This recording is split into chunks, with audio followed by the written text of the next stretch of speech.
پروردگار بحروں بر، پروردگار بحروں بر۔ اعوذ باللہ من الشیطان الرجیم، بسم اللہ الرحمن الرحیم۔ ان اللہ وملائکتہ یصلون علی النبی یا ایہا الذین آمنوا صلوا علیہ وسلموا تسلیما۔ اللہم صل علی سیدنا و نبینا و شفیعنا و مولانا محمد وعلی آل محمد وبارک وسلم۔ محترم خواتین و حضرات، السلام علیکم۔ پیام صبح کے ساتھ ایک بار پھر حاضر، میں ہوں آپ کا میزبان انیق احمد۔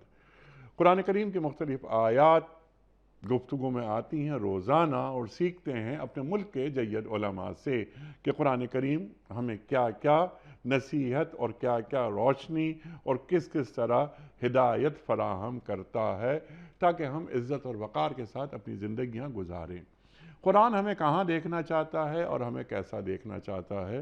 پورا قرآن کریم انسان کی تعلیم اور اس کی تربیت کرتا چلا جاتا ہے۔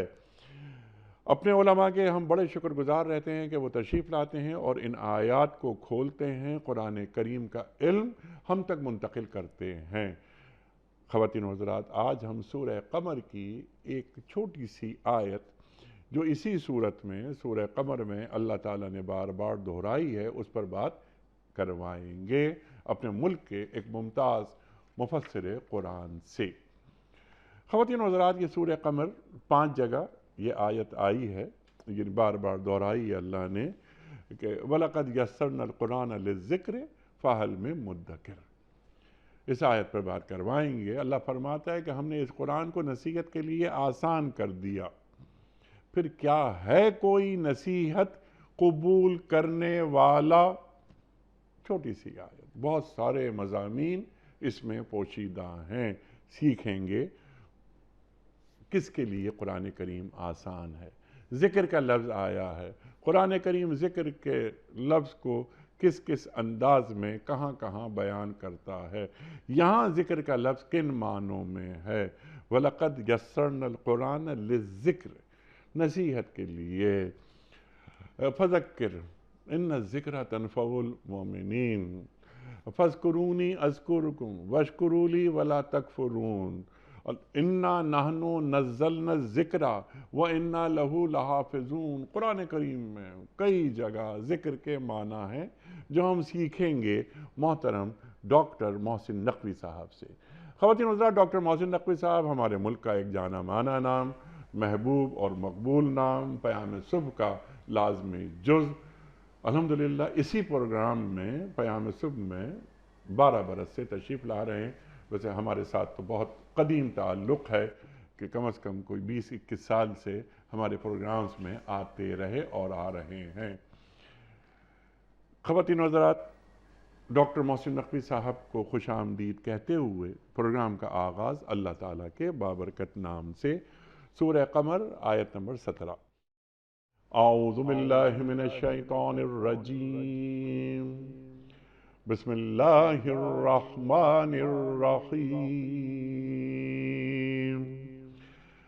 وَلَقَدْ يَسَّرْنَا الْقُرْآنَ لِلذِّكْرِ فَهَلْ مِن مُدَّكِرٍ۔ وَلَقَدْ يَسَّرْنَا الْقُرْآنَ لِلذِّكْرِ فَهَلْ مِن مُدَّكِرٍ۔ وَلَقَدْ يَسَّرْنَا الْقُرْآنَ لِلذِّكْرِ فَهَلْ مِن مُدَّكِرٍ۔ صدق اللہ العظیم۔ ہم نے اس قرآن کو نصیحت کے لیے آسان ذریعہ بنایا ہے، پھر کیا ہے کوئی نصیحت قبول کرنے والا؟ خواتین و حضرات، محترم ڈاکٹر محسن نقوی صاحب کی خدمت میں اس سے پہلے کہ ہم رکھیں آج کے پروگرام کے حوالے سے پہلا سوال، کوئز۔ کل کے پوچھے گئے سوال کا درست جواب اور آج کا سوال آپ کی خدمت میں۔ کل کا سوال ہمارا یہ تھا کہ معراج کے سفر میں جو سواری آپ صلی اللہ علیہ وآلہ وسلم نے استعمال فرمائی اس کا نام کیا تھا؟ درست جواب براق۔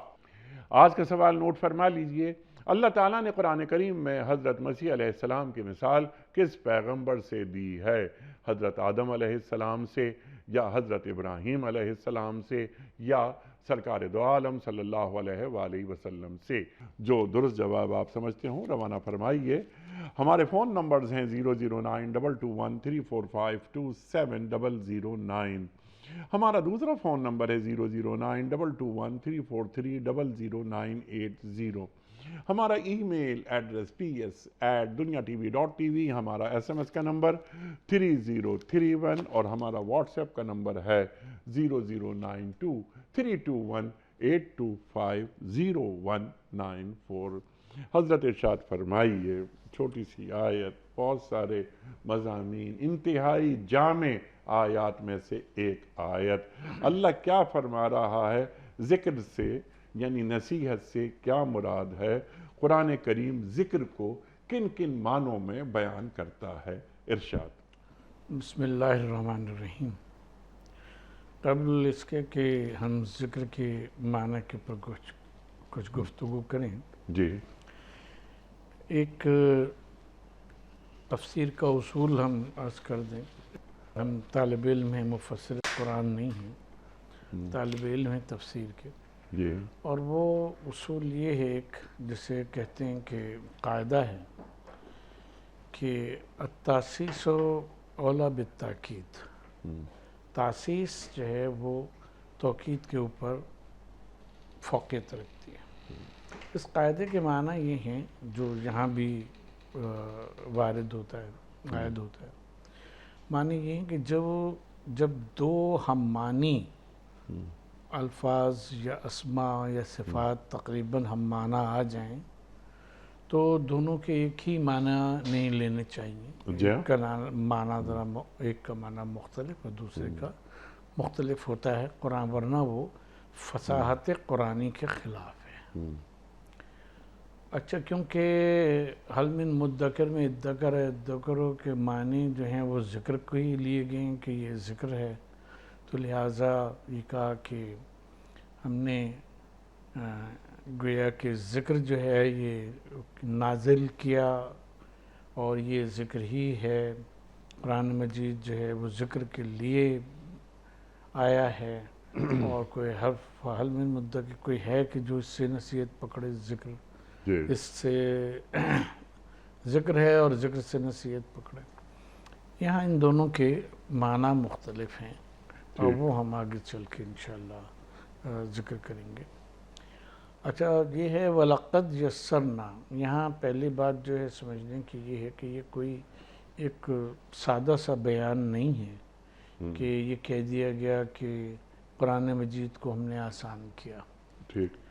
عربی زبان میں جب قد کا جو لفظ ہے وہ تاکید کے لیے آتا ہے، اور یہ لام جو اس پہ لگا ہوا ہے وہ بھی لام تاکید ہے، تو یعنی انتہائی زور دے کر اور انتہائی پختگی سے یہ یقین کے ساتھ کہ اس بات پہ پورا یقین رکھو، جی اس بات پہ پورا یقین رکھو کہ وَلَقَدْ یسرنا القرآن۔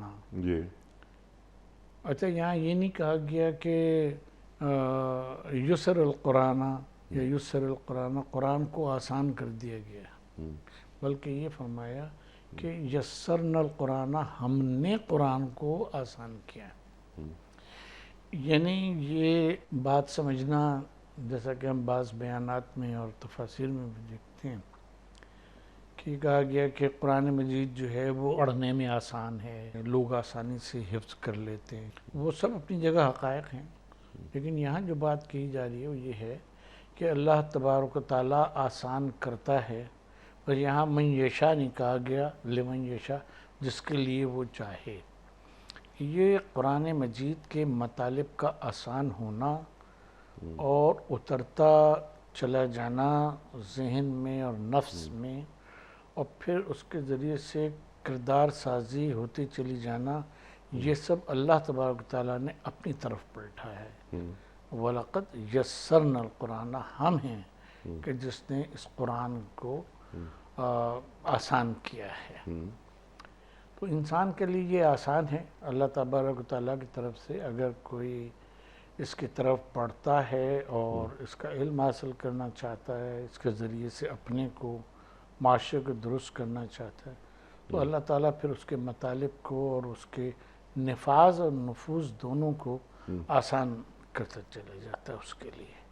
تو یہاں پہ انسان کو یہ چاہیے کہ وہ علمیت جھاڑنے کی بجائے اللہ تبارک و تعالیٰ کی توفیق کا طالب ہو، تاکہ اللہ تعالیٰ اس کے لیے قرآن مجید کو آسان کرتے. سبحان اللہ. اللہ تعالیٰ کی طرف سے توفیق کا طالب ہو، لیکن اس کے لیے ایک تڑپ، ایک للک وہ پیدا کرنی ضروری ہے کہ والذین جاہدوا فینا لنہدینہم سبلنا. اب اس سے پہلے کہ مزید کوئی سوال رکھوں، لیکن جو گفتگو آپ نے فرمائی اب تک آسان ہے، اللہ تعالیٰ فرما رہا ہے اور یہاں پر لام تاکید بھی لگا دیا وغیرہ وغیرہ، تو اللہ ہی قرآن کریم میں فرما رہا ہے. یہاں تو فرما رہا ہے کہ قرآن ہم نے آسان کر دیا ہے، کوئی نصیحت پکڑنے والا.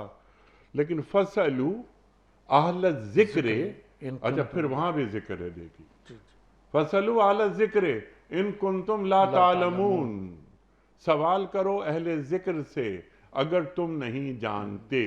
تو وہاں اہل ذکر، یہاں ذکر، ان دونوں میں کوئی مماثلت ہے؟ ہاں، ان دونوں میں کافی قریبی یعنی ربط ہے، ارتباط ہے. اس کو یوں کہیں کہ دیکھیں یہ جو ہے یہ سن القرآن، یہاں اس میں اس کا مقصد اللہ تبارک تعالیٰ نے فرمایا للذکر، ذکر کے لیے. ٹھیک ہے. اب ذکر کے کا مفہوم جیسا آپ نے بھی انٹرو میں فرمایا کہ ذکر کا مفہوم قرآن مجید میں بہت ہی وائڈ اسکوپ رکھتا ہے. اگر ہم خاص اس آیہ مبارکہ کے کنٹیکسٹ میں اگر لیں کہ ذکر کے لیے وہ کیا، تو یہاں اس کی سیاق و سباق جو آیات آئی ہیں اور جو ذکر آیا تو اس میں 5 قوموں کی کا ذکر ہے کہ جنہوں نے پیغام الہی کو کسی نہ کسی طرح سے جھٹلایا اور ان کے اوپر پھر اللہ تبارک و تعالیٰ نے ان کی گرفت کی، ان کے اوپر سختی کی، عذاب دیا ان کو. شروع جس بات سے ہوتا ہے وہ نبی پاک صلی اللہ علیہ وسلم کے معجزے سے ہوتا ہے کہ وانشقت القمر، قمر جو ہے وہ ٹکڑے ہو گیا. اور لوگوں نے کہا کہ یہ تو واقعہ کوئی نہیں ہوا، یہ سحر ہے کہ جو باندھ دیا گیا، جادو کر دیا گیا. وہ ایسے صورت سے قوم لوط کا ذکر ہے، قوم فرعون کا ذکر ہے، عاد و ثمود کا ذکر ہے، وہ ہے قوم نوح کا ذکر ہے جس کے کنٹیکسٹ میں یہ بات آئی ہے، وہ یہ آیہ مبارکہ آئی ہے. تو یہاں سیاق کے سباق کے لحاظ سے تو اس کے معنی یہ ہیں ان قوموں کے کو ہدایت دی گئی، انہوں نے جھٹلایا اور اس طرح سے جھٹلایا کہ اللہ تبارک و تعالیٰ نے ان کو اس کی سزا دی، عذاب دیا اس کا. تو یہاں بالکل اور معنی کے علاوہ جو سب سے مضبوط معنی ہے وہ اس کے نصیحت کے ہی ہیں کہ ان چیزوں اور عبرت کے، یوں کہنا چاہیے، عبرت کے اور نصیحت کے ہیں، کیونکہ مقصد ہی یہ فرما رہا ہے اللہ تبارک تعالیٰ کہ للذکر، ہم نے اس کو آسان کر دیا. یعنی قرآن مجید کو اگر تاریخی واقعات جس میں جو واقعات آئے ہیں اس کو اگر تاریخ کے نقطہ نظر کی بجائے اس کو عبرت کے لیے پڑھا جائے اور نصیحت کے لیے پڑھا جائے جو قرآن کا مطالبہ ہے، تو اس سے نصیحت پکڑنا اور عبرت پکڑنا بہت آسان ہے. ٹھیک ہے. دیکھیے بائبل جس چیز میں اور ہمارے جو بھائی ہیں لوگ یہ جس چیز میں پھنسے وہ اس میں پھنسے کہ اب جیسے طوفان نوح کا ذکر، کیونکہ نوح علیہ السلام کا ذکر ہے تو نوح کے حوالے سے بتائیں کہ طوفان نوح علیہ السلام کے سلسلے میں یہ کہا کہ وہ جناب 22 فٹ اونچا طوفان تھا، سیلاب جو آیا اور وہ ہوا اور پانی جو اس سے تنور سے نکلنا شروع ہوا زمین سے، تو وہ 22 فٹ اونچا تھا. تو اب دوسری نتیجہ کیا ہے اس کا؟ دوسرا نتیجہ یہ ہے کہ جہاں اس کے آثار پائے جائیں گے وہاں وہ 22 فٹ کی مٹی کی تہ جو ہے وہ نظر آئے گی. اب کھدائیاں جو شروع ہوئیں تو انہیں ایک جگہ نظر آ گئی 22 فٹ کی، ان کا یہی ہے کہ جو طوفان نوح کا ہوا ہے، باقی جب اس کی ارد گرد کھدائیاں وغیرہ کی گئیں طوفان نوح کا، وہاں کوئی وہ نہیں ملا۔ لہذا قرآن مجید اس قسم کی باتیں کہ جس کا ہدایت سے کوئی تعلق نہیں ہے، نصیحت سے کوئی تعلق نہیں، قرآن بیان ہی نہیں کرتا۔ سیدھی بات یہ ہے کہ اللہ کا پیغام آیا ان قوموں پہ، جن 5 قوموں کا ذکر ہے، ان لوگوں نے جھٹلایا، اور اسی میں قوم نوح بھی تھی۔ قوم نوح بھی تھی، اللہ تبارک تعالیٰ سے انہوں نے دعا کی، رب انی مغلوب فانتصر، اللہ تعالیٰ نے ان کی مدد فرمائی۔ تو اب اس ضمن میں یہ کہا جا رہا ہے کہ اگر تم نصیحت لینا چاہتے ہو، بعثت قوم کے سدھرنا چاہتے ہو، عبرت حاصل کرنا چاہتے ہو ان واقعات سے، تو ہم نے قرآن مجید کو اس کام کے لیے بہت ہی آسان زبان میں، بغیر ڈیٹس کے، ڈیز کے، سنین کے، ہم نے اس کو بیان کر دیا ہے۔ تم اس کو دیکھو اور اس سے نصیحت پکڑ کے اور اپنی زندگیاں جو ہے اس کو سنوارو۔ سبحان اللہ۔ اچھا، اب وہ جو آپ نے فرمایا کہ وَاسْأَلُوا اہل الذکر ان کنتم تعلمون، اس کا جو وہ لفظ ذکر ہی ہے، لیکن اس کا جو سرکمفرنس سے بالکل مختلف ہے، اس لحاظ سے کہ اس میں یہ بھی شامل ہے اور بھی بہت کچھ شامل ہے۔ جیسے قرآن کو ذکر کہا گیا، تو وہاں بھی جو لوگ کے حقیقی تورات کا، زبور کا اور انجیل کا انڈسٹارٹڈ جو کتابیں تھیں، ان کا علم رکھا کرتے تھے، جس کو قرآن نے کہا گیا کہ ان کے ذمہ تو یہ لگایا گیا تھا کہ یہ کلام کی اور احکام کی حفاظت کریں، جی، لیکن یہ تو دوسری چیزوں میں پڑ گئے، انہوں نے لوگوں کو ایکسپلائٹ کرنا شروع کر دیا۔ ٹھیک۔ تو اب اہل ذکر جو ہے یہاں فَاسْأَلُوا اہل الذکر ان کنتم لا تعلمون، تو یہاں وہ ہے کہ یاد رکھنا یا دہرانا۔ دیکھیں، ایک بات یہ ہوتی ہے کہ ہمیں کوئی آیت یاد ہے، ہم اس کو اس وقت دہرا رہے ہیں۔ آپ کو کوئی یاد ہے، آپ نے اس کو دہرایا، آپ کے ذہن میں آ گیا، آپ نے دہرا دیا پروگرام کے دوران، یا ہم نے دہرا دیا۔ ذکر اصلاً یہ ہے کہ اس طرح سے اس کے معنی مستحضر ہونے کے ہیں کہ وہ حکم جو آپ کو ساری دن مختلف سچویشنز کا سامنا پڑا کرتا ہے، جی، اس کے متعلق جو احکام الہی ہیں وہ آپ کو مستحضر ہوں۔ ابھی ایک کیفیت سے نکلے، دوسری کیفیت میں آئے، تیسری کیفیت میں آئے، تو آپ کو اس کا، ہمیں اس کا علم ہونا چاہیے کہ اس موقع کے پر اللہ تعالیٰ اور اس کا رسول جو ہے اس کا کیا مطالبہ ہے۔ سبحان اللہ۔ تو اہل ذکر اگر وہ لوگ ہیں۔ پرابلم ہو رہی ہو تو اہل ذکر کی طرف جائیں، رجوع کریں۔ کیسے معلوم ہو ہمیں ڈاکٹر صاحب کہ یہ اہل ذکر ہیں؟ اس کا جو سب سے وہ ہے بہتر طریقہ وہ یہ کہ خود ان کی زندگیوں کو دیکھا جائے، ان کے اسوے کو اور ان کی سیرت کو دیکھا جائے۔ اگر وہ قرآن مجید کے مطابق چل رہے ہیں، دیکھیں جیسے ہم نبی کریم صلی اللہ علیہ وسلم کے جو تربیت یافتہ حضرات ہیں، صحابہ اور اہل بیت، ان کے بارے میں دیکھتے ہیں، کیونکہ کہتے ہیں کہ اگر وہ یہ نہیں بھی کہہ رہے ہیں کہ ایسا میں نے نبی پاک صلی اللہ علیہ وسلم کو کرتے دیکھا یا ان سے سنا، تو بھی اس کو حدیث سمجھا جائے گا۔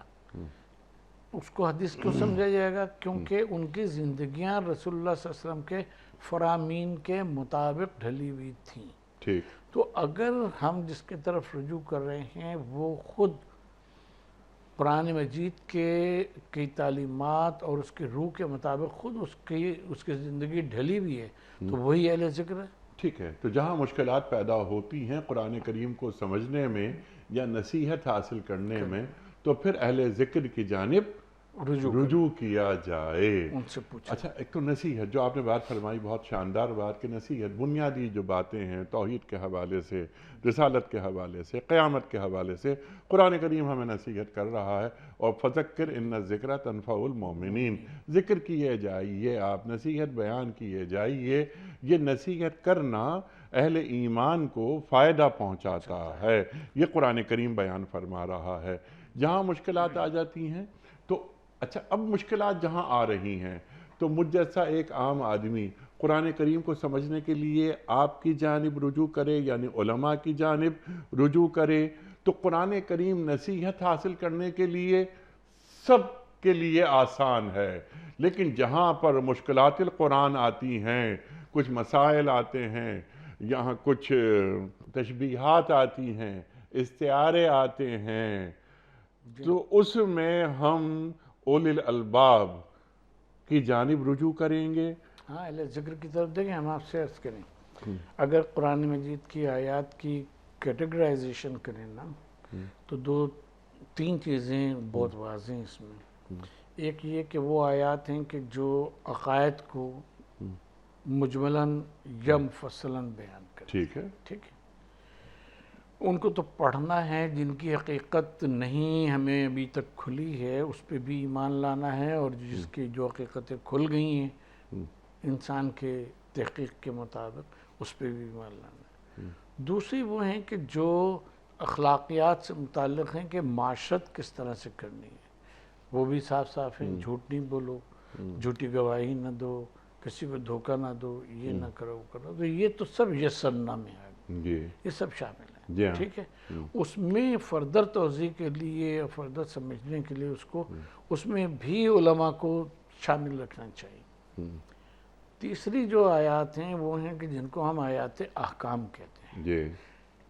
یعنی ایسے ہی ہے کہ آپ یہ کہیں کوئی شخص انگلش پڑھا ہوا ہو, ماسٹرز کیے ہوئے ہو, ایون وہ کیے ہوئے ڈیلیٹ کیے ہوئے ہو, اس کے باوجود وہ شیکسپیئر کو تو پڑھ سکتا ہے آسان سے with the help of dictionary, لیکن قانون کی کتاب کو نہیں پڑھ سکتا. ٹھیک ہے. کیونکہ وہ ایک علیحدہ سبجیکٹ ہے اور بہت واس سبجیکٹ ہے.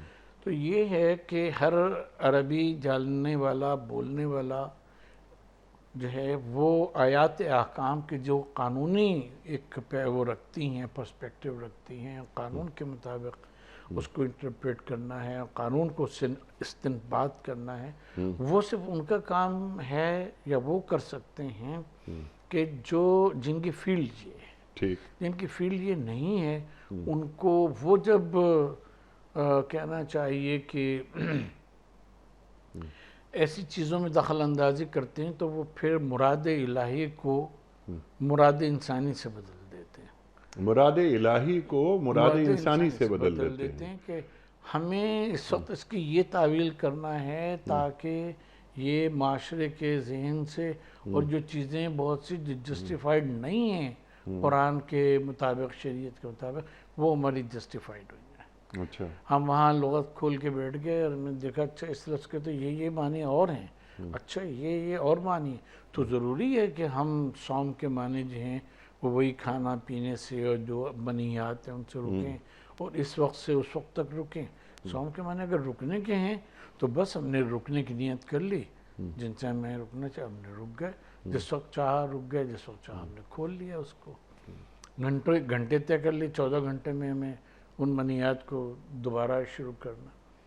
تو یہ ہے کہ وہ پھر مراد الہی نہیں رہتا, کیونکہ اس کی انٹرپریٹیشن اس نے شروع کی کہ جو خود قانون کا آدمی نہیں تھا. تو یہ چیز ہے کہ جو ہمارے معاشرے میں اس وقت 21ویں صدی میں اور 20ویں صدی میں, تو یعنی کہ اسلامک لا اینڈ جورسپروڈنس کو جو جانتا ہوگا وہی اس کو اپروچ کرے گا. تو وَلَقَدْ يَسَّرْنَا الْقُرْآنَ لِلذِّكْرِ فَهَلْ مِن مُدَّكِرٍ, یعنی جو بنیادی باتیں ہیں, عقائد کی باتیں, وہ تو میں سمجھ لوں گا, ڈوز اور ڈونٹس وہ مجھے معلوم ہو گئیں, لیکن جہاں پر ایک حکمت کا تقاضا ہو یا کوئی جس طرح آپ نے بات کی کہ قوانین کی بات ہو رہی ہو, تو مجھے کسی جورسٹ کی طرف جانا ہوگا, اور وہی جورسٹ مجھے بتائے گا قرآن کریم کے احکام کی تفصیلات جو اہل ذکر میں شمار ہو رہا ہے. بالکل یہی چیز ہے جس کو حکمت بالغہ قرآن مجید نے کہا.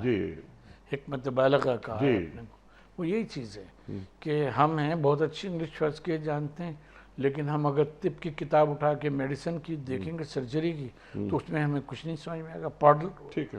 ریڈنگ کرتے چلے جائیں گے. قرآن کی ریڈنگ کرنا اور چیز ہے, قرآن کو بطور ذکر کے اور استذکار کے حاصل کرنا وہ بالکل دوسری چیز ہے. یعنی معلوم یہ ہو کہ ایک اہل فہم آدمی وہ دیکھے گا آپ جیسا کہ مراد رسول صلی اللہ علیہ وسلم اس میں کیا ہے اور منشاء خداوندی کیا ہے.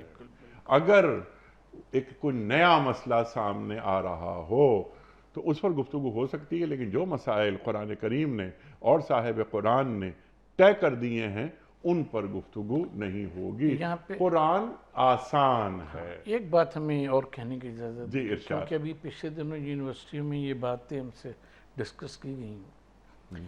دیکھیے ٹیکسٹ کے بارے میں کوئی بھی ہو، چاہے ہولی ٹیکسٹ ہو، ہمارا قرآن مجید کا جی۔ سیکرٹ ٹیکسٹ ہو یا کوئی اور ہو، اس کے بارے میں ایک بات یہ کہی جاتی ہے کہ ٹیکسٹ تو ہے جو بھی ہے، لکھ دیا گیا یا بول دیا گیا، قلم بند کر دیا گیا، اس میں آتھر کی جو مراد ہے لکھنے والے کی، اس کو کوئی نہیں طے کر سکتا، ٹھیک ہے۔ اس لیے کہ وہ تو چلا گیا، اب اس کو اٹھا کے زندہ کر کے تو ہم نہیں بتا سکتے ٹھیک۔ کہ اس سے پوچھیں کہ تم کیا کہنا چاہتے ہو۔ لہٰذا اس کو اوپن ہونا چاہیے ٹیکسٹ کو، کہ جو لوگ اس کو پڑھ رہے ہیں وہ اپنے مطابق انٹرپریٹ کریں۔ ٹھیک۔ ٹھیک ہے، یہ اتنی بڑی غلط فہمی ہے کہ جس نے مذاہب کا اور خاص طور پہ مذہب اسلام میں جو نئی نئی چیزیں جو ہیں، لوگ متفکرین اسلام گویا کہنا چاہیے، متجددین اسلام داخل کر رہے ہیں، وہ اس کی وجہ سے پیدا ہوئی۔ ٹھیک ہے۔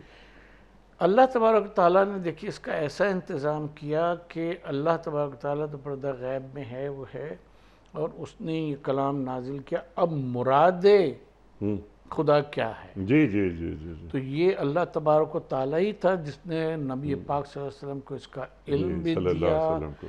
اس کا علم بھی دیا، اس کو سکھایا بھی، اس کو پڑھایا بھی، اس کو یاد بھی کروایا، اور ان کو وہ بصیرت بھی عطا کرتا رہا 23 سال کے عرصے میں، کہ بما اراک اللہ میں جو آتی ہے، پروردگار نے جو کچھ آپ کو دکھا دیا ہے، سمجھا دیا ہے، آپ کو کر دیا۔ تو مراد الہی اس ٹیکسٹ میں وہ مراد رسول سے ہی، جو رسول نے مراد بیان کر دی، ٹھیک ہے۔ اسی سے پتہ چلے گی۔ تو یہ جو مراد رسول صلی اللہ علیہ وآلہ وسلم اور منشاء خداوندی، کیا ہر شخص اس مقام تک پہنچ سکتا ہے؟ ظاہر نہیں پہنچ سکتا۔ اب ایک شخص، سوال میں آپ کی خدمت میں رکھ رہا ہوں، کہ جس کی ذہنی سطح بلند نہیں ہے لیکن وہ تلاوت قرآن کریم کرتا ہے، تو تلاوت قرآن کریم کر کے کیا ہم اس کے معنی مفاہیم تک پہنچ سکتے ہیں؟ تلاوت قرآن کریم کی بجائے خود اپنی اہمیت ہے، باعث اجر و ثواب ہے، لیکن جب تک میں قرآن کریم میں اتر کر معنی اور مفاہیم نہیں جانوں گا، تو کیا قرآن کریم کی تاثیر میرے اندر پیدا ہو سکتی ہے؟ ہم نے بیچ میں ایک بات عرض کی تھی کہ قرآن مجید کو پڑھنا اور ہے، اور قرآن مجید کو بطور کتاب ہدایت پڑھنا بالکل دوسری چیز ہے۔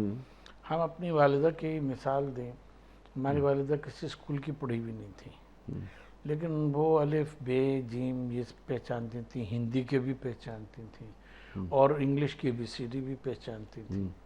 تو ہم لوگ جب چھوٹے تھے اور پڑھتے تھے تو وہ بعض اوقات عبارت پڑھ لیتی تھیں، ہم لوگ نہیں پڑھ پاتے تھے۔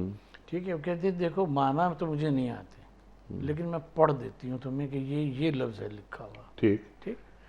تو یہ ہم اپنی والدہ کی مثال ہے اس لیے دے رہے ہیں کہ ہم سے پہلے کی جنریشن کی بہت سی والدائیں جو ہیں وہ اسی طرح کی تھیں، بعض لکھنا جانتی تھی، بعض پڑھنا نہیں جانتی۔ قرآن مجید کی تلاوت کا یا اس کو یاد کرنے کا ایک بہت بڑا فائدہ ثواب کے ساتھ ساتھ یہ ہے کہ جو اس سے ماقبل کتابیں ہیں وہ اس لیے ڈسٹارڈ ہو گئیں کہ اس کا جو اوریجنل ٹیکسٹ تھا وہ کسی کو نہ یاد تھا نہ باقی رہا۔ ٹھیک ہے، بعد میں لکھا گیا تو وہ اپنے وہ روایت بالمعنی میں آ گیا۔ قرآن مجید روایت بالمعنی نہیں ہے، کروڑوں اربوں طرح سے یہ محفوظ ہے الحمدللہ، اور جو نئی ٹیکنالوجیز آتی جا رہی ہیں یہ محفوظ ہوتا چلا جا رہا ہے۔ تو اس کی تلاوت کرتے رہنا باعث ثواب اپنی جگہ پر، لیکن قرآن کی حفاظت کا سبب ہے۔ ٹھیک ہے۔ اچھا، اب یہ ہے کہ عام آدمی اس کو اگر پڑھے بغیر معنی کے تو وہ تو اسی طرح سے پڑھنا ہے جیسا ابھی ہم اپنی والدہ کا یا کوئی دوسرے شخص اپنی والدہ یا دادی کی مثال دیں، تو وہ پڑھے گا تو وہ چیز جو ہے وہ اس کی سمجھ میں نہیں آئے گی۔ لہٰذا زور دیا جاتا ہے اس بات پر ہمارے پارٹ آف دی ورلڈ میں، اور ہم ہمیشہ اس بات کو کہتے ہیں، جو شاہ ولی اللہ محدث دہلوی رحمہ اللہ نے محسوس کیا کہ اس کا ترجمہ ہو اس طرح سے کہ جو زبان ہے قاری کی جی اس میں وہ اس کو سمجھ سکے. ٹھیک.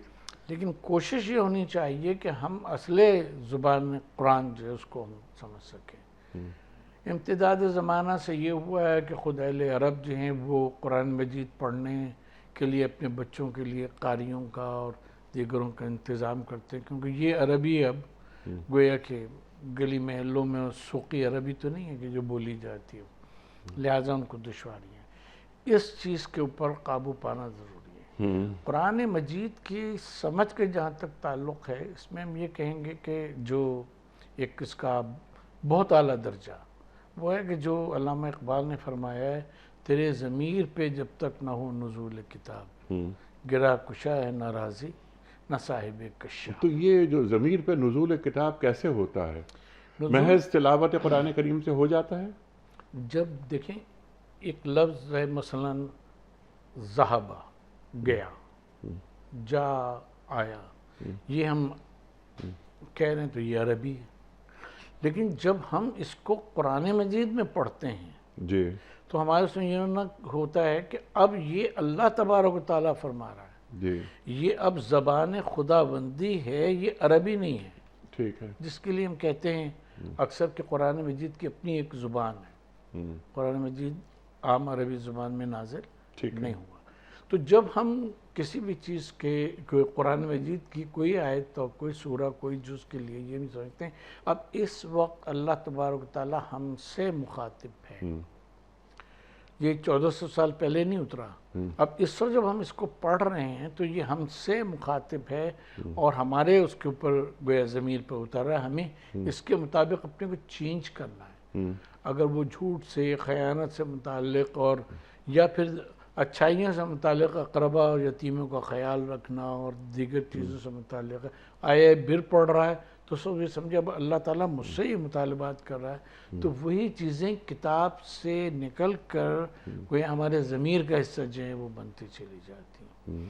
لیکن اس کے لیے یہ بات ضروری ہے، اس بات کی حضوری ضروری ہے کہ ہم اس وقت اس کو کتاب سمجھ کے نہیں، اللہ تبارک و تعالیٰ کا کلام اور اپنے سے مخاطبت سمجھ کے اس کو پڑھیں.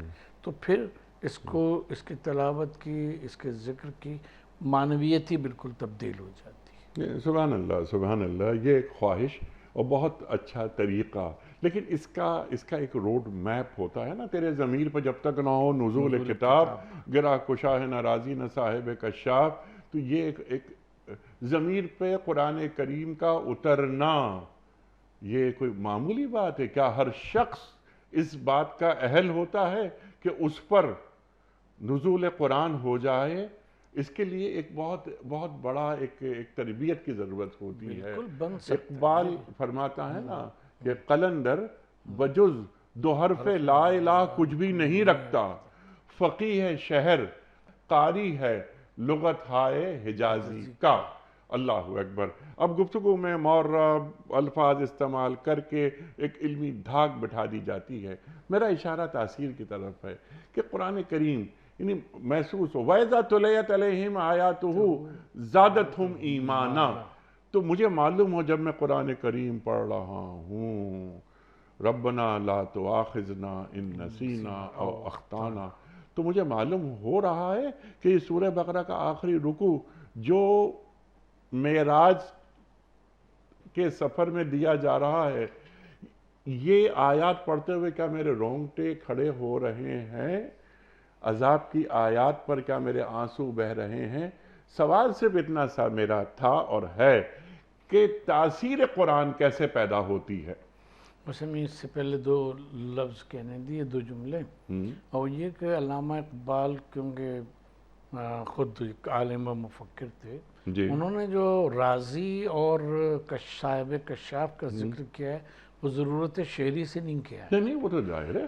راضی سے بڑا نکتہ داں کون ہے؟ کشاف سے بڑا عربی جاننے والا کون ہو سکتا ہے؟ نا کہ قرآن کو سمجھنے کے لیے آپ فلسفہ پڑھنا شروع کر دیں، قرآن کو سمجھنے کے لیے آپ صرف نحو اور بلاغت اور اس میں آپ گھستے چلیں گے، اب قرآن سمجھ میں آئے گا تو قرآن کی تشریح تو ہو جائے گی، کر لیں گے کہ اس کی ترکیب کے معنی یہ ہیں وہ یوں ہے، یا مسائل فلسفیہ اور کلامیہ اس سے نکال لیں گے.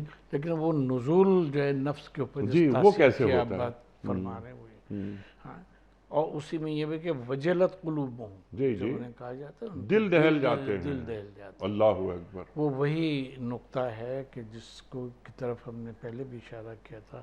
ہم یہ سمجھتے ہیں کہ اگر ہم قرآن مجید کو ایک کتاب کے ساتھ ساتھ، کہ کتاب تو ہے وہ ہمارے سامنے، ذالک الکتاب لا ریب فیہ، اس کے ساتھ ساتھ ہم اس بات کو مستحضر رکھیں کہ یہ اللہ تعالیٰ ہم سے مخاطب ہے، ایک بات، اور جو کچھ وہ فرما رہا ہے ظاہر ہے وہ اصدق الصادقین، اس سے بڑا کوئی صادق نہیں ہے. اگر وہ یہ کہہ رہا ہے کہ میں یہ گویا جزا دوں گا وہ جنت کی صورت میں یا اور کسی صورت میں، تو وہ بھی اسی طرح سے حقیقت ہے. میرا وجود حقیقت نہیں ہے، بلکہ اس نے جو فرمایا ہے وہ حقیقت ہے. یا جو عذاب کی آیتیں ہیں، یا قوموں کے عروج و زوال کا جو فلسفہ قرآن مجید جو پیراڈائم بیان کرتا ہے، اس کو پڑھ کے کہ یہ ایسا حق ہے، یہ ایسا حق ہے کہ اس کے سوا کچھ دوسری بات جو ہے وہ ممکن نہیں، تو پھر انسان کے اس میں اس کی تاثیر جو ہے وہ پیدا ہونا شروع ہو جاتی ہے. ٹھیک، کہ جب وہ آیات بشارت سے گزرتا ہے تو وہ خوش ہوتا ہے اور اپنے کردار کو اس کے مطابق بنانے کی کوشش کرتا ہے کہ وہ آیات بشارت جو ہیں وہ اس پہ پوری اتریں. اور جب وہ آیات عذاب یا نکارت جو ہے اس کو پڑھتا ہے تو وہ اپنی عیوب پہ نظر کرتا ہے اور وہ سوچتا ہے کہ میں اس سے کس طرح سے اپنے نفس کو اور اپنی ذات کو پاک کروں. تو یہ دونوں چیزیں مل کے اس کے قلب ماہیت جو ہے وہ کر دیا کرتی ہیں، اس کے قلب ماہیت کر دیا. سبحان اللہ، سبحان اللہ. اس انداز میں جو طریقہ کار آپ نے بیان فرمایا ہے، آدمی تنہا اس سفر کا آغاز کر سکتا ہے یا اسے کسی کی صحبت درکار ہوتی ہے؟ صحبت بااہل دل تو ضروری ہے. کوئی ایسا شخص کہ جو اس شمع کو ایک اپنی طرف، پھر اس شمع کو روشن کرنا. دیکھیں شمع موجود ہوتی ہے، وہ جب تک اس میں وہ شعلہ جو ہے وہ نہیں بنتا اس وقت تک روشنی نہیں ہوتی. ٹھیک، تو اپنے دل میں شمع رکھنا، بجھے بھی شمع رکھنا کہ بس مجھے یہ ہو جائے، وہ نہیں ہوا کرتا جب تک کہ کوئی اس شعلے کو فروزاں نہ کرے. ٹھیک، اس میں مثال دیں گے مولانا عبد الماجد دریابادی مرحوم کی، کہ انہوں نے اپنی تفسیر کے مقدمے میں یہ لکھا ہے، اور بھی کئی جگہ لکھا ہے، کہ وہ تو فلسفے کے نفسیات کے آدمی تھے. بہت ساری کتابیں انہوں نے ترجمہ کر دی علی گڑھ میں، سب کچھ دارالمصنفین کے لیے. وہ سب کہ لیں مجھے وہ ہوا، میں ایک دم سے پلٹا اور مجھے کسی نے کہا کہ اگر تم اپنے دل کی کا سکون چاہتے ہو جو ان میں فلسفے میں دیگر علوم میں نہیں ملا، تو تم مولانا اشرف علی تھانوی صاحب کی خدمت میں جاؤ. سبحان کہ اللہ. میں وہاں گیا تو وہاں کچھ 100-150 کے قریب لوگ تھے. تو میں نے دیکھا، میں نے کہا میں حضرت تک کیسے پہنچوں گا. میں جا کے کونے میں بیٹھ گیا اور دیکھتا رہا کہ کیا یہاں ہو رہا ہے، کیا حضرت کیا کر رہے ہیں، کیا نہیں کر رہے ہیں. دفعہ انہوں نے نظر اٹھائی اور انہوں نے اپنے پاس قریب بلا لیا. اللہ اکبر، اللہ ٹھیک ہے، اپنے اکبر. قریب بلا لیا اور پھر اس کے بعد کوئی گفتگو انہوں نے نہیں کی، کوئی گفتگو نہیں کی. بس وہ شعلہ تھا کہ وہ انہوں نے ماچس جلا کے وہ شمع کو روشن کر دیا ایک مرتبہ. پھر یہ بھڑکتے ہی رہتے تھے اور ان کی صحبت سے فیض حاصل کرتے رہتے تھے. سبحان تو وہ اللہ. ضروری ہے. اور پھر جو تفسیر انہوں نے لکھی ہے عبد الماجد دریابادی نے، انگلش میں بھی اور اردو میں بھی جو ان کا وہ ہے، اس میں جگہ جگہ وہ مرشد تھانوی لکھتا ہے. حالانکہ اگر یوں کسی سے کہا جائے تھانوی صاحب اور اشرف علی تھانوی، کیونکہ وہ تو ایک سکہ بند دیوبندی مولوی تھے، ہے نا. ان کا روحانیات سے کیا تعلق ہو، تو بس پاکی طہارت کے مسائل جانتے ہوں گے، وہ کیا جانتے ہوں گے. اس کے بعد آپ بوادر النوادر اور دوسری کتابیں آپ پڑھیے مولانا اشرف علی تھانوی کو، آپ کو احساس ہو جائے گا کہ یہ شخص فلسفے میں بھی یکتا تھا، منطق میں بھی یکتا تھا، اور علوم جتنے علوم ابجدیہ میں بھی یکتا تھا. سبحان اللہ، سبحان اللہ. اور پھر جو ان کے اشکالات کے پھر انہوں نے جوابات دیے، وہ خود ہی سے بات کرتے تھے. جو ان کے دل میں اشکال ہوتا تھا اس پہ وہ خود سے بات کرتے تھے, جب ان کو کہنا بھی نہیں پڑتا تھا, اللہ اور اس کے جواب دیتے ہی چلے جاتے تھے. تو صاحبان علم اور صاحبان ذکر جو رسول سے اور اللہ سے مل جاتے ہیں, ان کی پھر قلب ماہیت اس طرح سے ہوتی ہے کہ ان کا قلب جو ہے وہ پھر آئینہ بن جاتا ہے جس میں دوسرے کا عکس نظر آتا رہتا ہے اور وہ اس کو ٹھیک کرتے چلے. سبحان اللہ سبحان اللہ سبحان اللہ. یک زمانہ صحبت با اولیاء بہتر از 100 سالہ طاعت بے ریا. مولانا روم نے فرمایا. تو وہ ایک اللہ والے کی صحبت آدمی کو نکھار دیتی ہے, دنیا سے محبت کو گھٹا دیتی ہے, نکال بھی دیتی ہے, اور اللہ اور بندے کا تعلق مضبوط کر دیتی ہے. اچھا, قرآن کریم کو پڑھنے کے بعد سب سے پہلی محبت ہمیں اللہ سے پیدا ہونی چاہیے, ہے نا؟ بالکل. کہ لا الہ کا مضمون ہماری سمجھ میں آنا چاہیے. وہی کہ قلندر بجز 2 حرف لا الہ کچھ بھی نہیں رکھتا, فقیہ ہے شہر قاروں ہے لغت ہائے حجازی کا.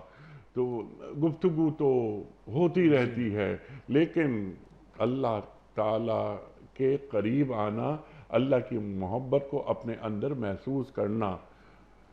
ہم ایک بات ناظرین سے کہیں گے اچھا, کہ حدیث کا پورا لٹریچر اٹھا کے دیکھ لیں, سیرت کا پورا لٹریچر اٹھا کے دیکھ لیں, جی کہیں ایسا نہیں ملتا.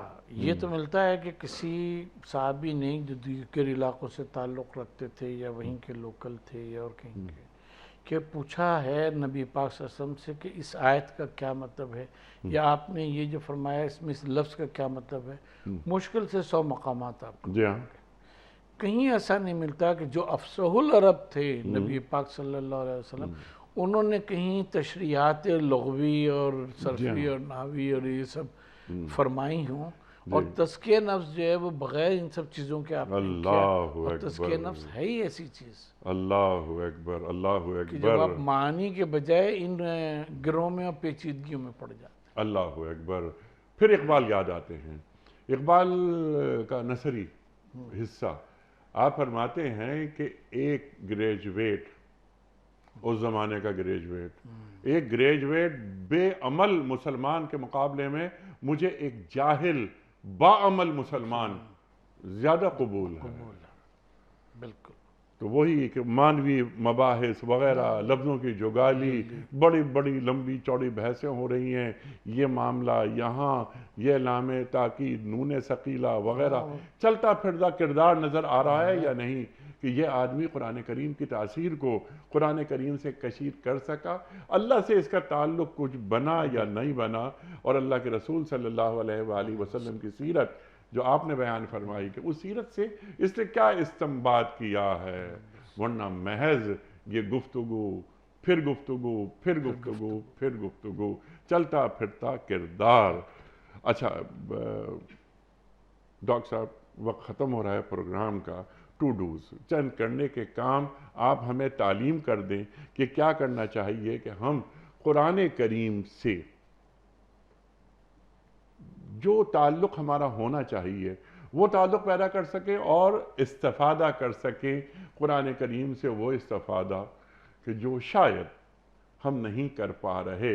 ہم بڑا مطالعہ کرتے ہیں, یعنی امت کی سطح پر ہم قرآن کو جاننے کی کوشش کرتے ہیں, علوم القرآن میں بہت ہم آگے بڑھتے ہیں, لیکن اگر ہم قرآن کریم سے سچے پکے معنی میں وابستگی اختیار کر چکے ہوتے تو آپ فرمائیے گا, میں شاید کا لفظ یہاں لگا رہا ہوں, تو شاید اس زوال کا ہم شکار نہیں ہوتے. ارشاد. یقیناً ہم اس زوال کا شکار نہیں ہوتے. ٹھیک. کہ ایک بات یہ ہم عرض کریں خود اپنی ذات کے بارے میں, قرآن مجید اور اس کی لغت اور یہ صرف و نحو اور یہ بلاغت, اس کے اوپر ہم نے بہت پڑھا بھی اور لکھا بھی بہت ہے. آج کل بھی کچھ نہ کچھ فروغ کے اوپر ہم لکھ رہے ہیں اور کر رہے ہیں. ٹھیک. جو قرآن مجید ہمیں سمجھ میں آنا شروع ہوا, وہ اس وقت سمجھ میں آنا شروع ہوا کہ جب ہم نے قرآن مجید کا اور سیرت کی کتاب کا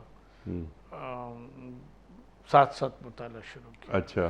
یعنی 2 گھنٹے ہم لگاتے تھے، 1 گھنٹے ہم قرآن مجید پڑھتے تھے، اور پھر سیرت اس وقت ہمارے پاس رحمت للعالمین قاضی منصور پوری جو تھے ان کی، جی. اور نور بخش توکلی کی سیرت رسول اللہ تھی ہمارے پاس. جی.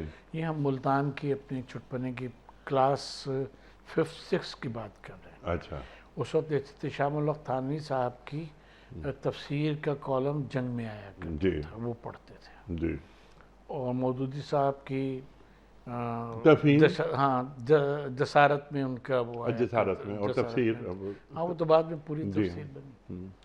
تو ہم نے یہ دیکھا کہ ان چیزوں کے ساتھ بجائے ہم ساتھ ساتھ سیرت رسول کریم صلی اللہ علیہ وسلم کا ہم مطالعہ کریں. سبحان اللہ. جو آیت چل رہی ہے، جس صلی اللہ علیہ وسلم. کیریکٹر کے اس کے پہلو کے اوپر یا عقیدے کے جس پہلو کے اوپر، اس کو ہم کو ریلیٹ کر کے سیرت سے ملا کے پڑھتے تھے. ٹھیک. کیونکہ رسول اللہ صلی اللہ علیہ وسلم کی زندگی اور قرآن مجید جو ہے وہ بالکل پیرالل اور ایک کے ساتھ دیکھتے. کانا خلقہ القرآن. ام المومنین حضرت عائشہ صدیقہ رضی اللہ تعالی عنہا کا فرمان.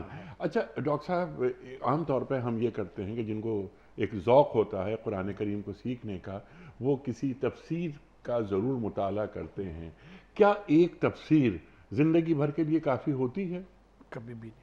کبھی بھی نہیں ہوتی. سبھی ساتھ ساتھ ہم ہمیشہ یہ زور دیں گے کہ ساتھ ساتھ اگر آپ نے نبی پاک صلی اللہ علیہ وسلم کی سیرت کا مطالعہ سبحان نہیں اللہ. کیا، وہ تو قرآن اور صاحب کبھی بھی قرآن نہیں ساتھ سمجھ ساتھ میں چلتے ہیں ہمیشہ.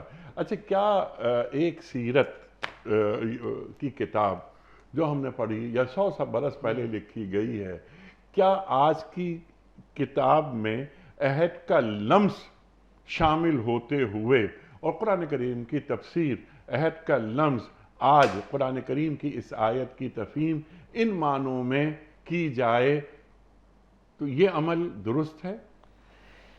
دیکھیں قرآن مجید کیونکہ انشاءاللہ ظاہر ہے کہ تا قیام قیامت باقی رہنے والی جی ہاں. ہے. نبی پاک صلی اللہ علیہ وسلم کی نبوت اور ان کی جو اسوہ حسنہ ہے وہ تا قیام قیامت تو کرنے والی چیزیں، اور یہ نازل ہی اس لیے ہوئے ہیں کہ لوگوں کے جس قوم سے تعلق رکھتے ہیں، جس قومیت سے تعلق رکھتے ہیں، ان کے مسائل کا حل اس کے اندر موجود ہے. اور یہ ٹائم ٹو ٹائم اس پر نظر ثانی ہوتی رہنی چاہیے. ہر 10 سال بعد ہم نے جو اندازہ لگایا، ہر 10 سال بعد نئی تفسیر کی اور سیرت کے نئے گوشوں کو اجاگر کرنے کی ضرورت ہو. اللہ اکبر. کم از کم 10 سال بعد. سبحان اللہ سبحان اللہ. کیونکہ قرآن کبھی پرانا نہیں ہوتا. پرانا نہیں ہوتا. اور صاحب قرآن کی سیرت کبھی پرانی نہیں ہوتی. لقد کان لکم فی رسول اللہ اسوۃ حسنہ. عہد کا آدمی تبدیل ہوتا چلا جاتا ہے. سائنس تبدیل ہوتی چلی ہے، سائنس ہوتی ہے، مسائل تبدیل ہو جاتے ہیں. تو عہد سے خواہ وہ کوئی عہد ہو، آج 1500 سال بعد بھی قرآن کریم ایک زندہ تازہ کتاب محسوس ہوتی ہے. یعنی عہد سے جوڑا جائے. عہد سے فنڈامنٹلز قرآن کریم سے لے کر انہی فنڈامنٹلز کی روشنی میں سسٹم بنا دیے جائیں.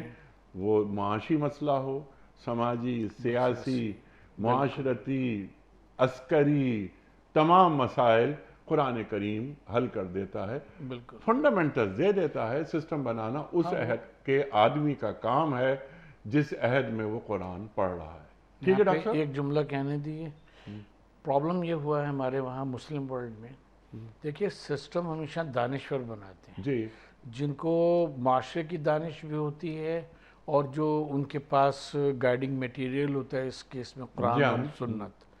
ہمارے وہاں کچھ سمجھا ہی جاتا کہ شاید علماء جن کو دانش مذہب حاصل ہے، جتنی بھی حاصل ہے، وہی ہمیں سسٹم بھی بنا دیں گے.